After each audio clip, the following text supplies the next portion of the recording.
आप लोग ईश्वर की प्रिय संतान हैं, इसलिए उसका अनुसरण करें और प्रेम के मार्ग पर चलें, जिस तरह मसीह ने आप लोगों को प्यार किया और सुगंधित भेंट तथा बलि के रूप में ईश्वर के प्रति अपने को हमारे लिए अर्पित कर दिया, जैसा कि संतों के लिए उचित है।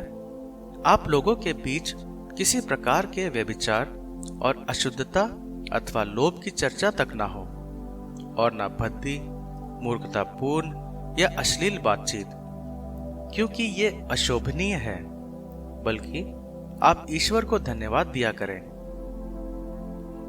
आप लोग ये निश्चित रूप से जान लें कि कोई व्यभिचारी, लंपट या लोभी जो मूर्ति पूजक के बराबर है, मसीह और ईश्वर के राज्य का अधिकारी नहीं होगा।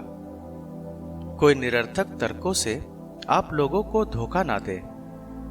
इन बातों के कारण ईश्वर का क्रोध विद्रोही लोगों पर आ पड़ता है, इसलिए उन लोगों से कोई संबंध ना रखें। आप लोग पहले अंधकार थे, अब प्रभु के शिष्य होने के नाते ज्योति बन गए हैं, इसलिए ज्योति की संतान की तरह आचरण करें। जहां ज्योति है वहां हर प्रकार की भलाई, धार्मिकता तथा सच्चाई उत्पन्न होती है। आप ये पता लगाते रहें कि प्रभु को कौन सी बातें प्रिय हैं। लोग जो व्यर्थ के काम अंधकार में करते हैं, उनसे आप दूर रहें और उनकी बुराई प्रकट करें। वे जो काम गुप्त रूप से करते हैं, उनकी चर्चा करने में भी लज्जा आती है। ज्योति इन सब बातों की बुराई प्रकट करती और इनका वास्तविक रूप स्पष्ट कर देती है।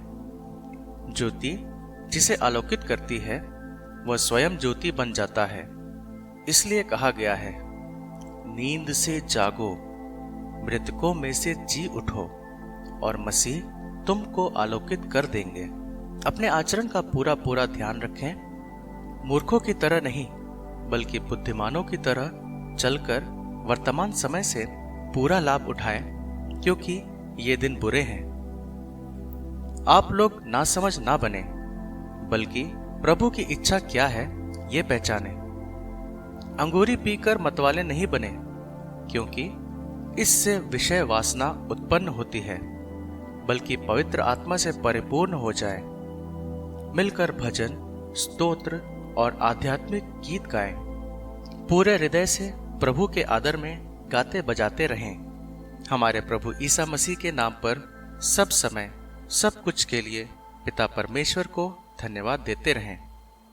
हम मसीह के प्रति श्रद्धा रखने के कारण एक दूसरे के अधीन रहें।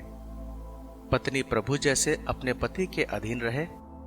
पति उसी तरह पत्नी का शीर्ष है, जिस तरह मसीह कलीसिया के शीर्ष हैं और उसके शरीर के मुक्तिदाता। जिस तरह कलीसिया मसीह के अधीन रहती है, उसी तरह पत्नी को भी सब बातों में अपने पति के अधीन रहना चाहिए। पतियों, अपनी पत्नी को उसी तरह प्यार करो जिस तरह मसीह ने कलीसिया को प्यार किया।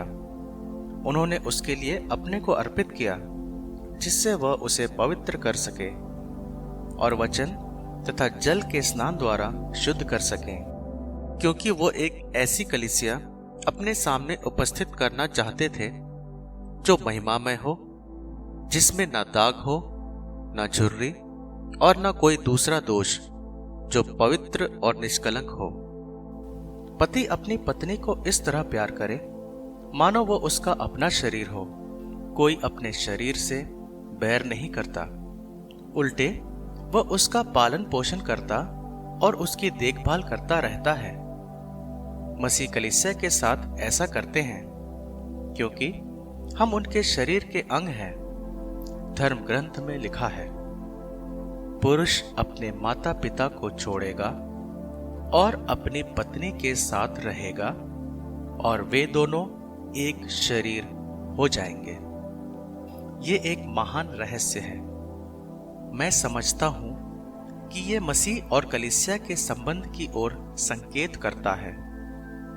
जो भी हो, आप लोगों में हर एक अपनी पत्नी को अपने समान प्यार करे और पत्नी अपने पति का आदर करे।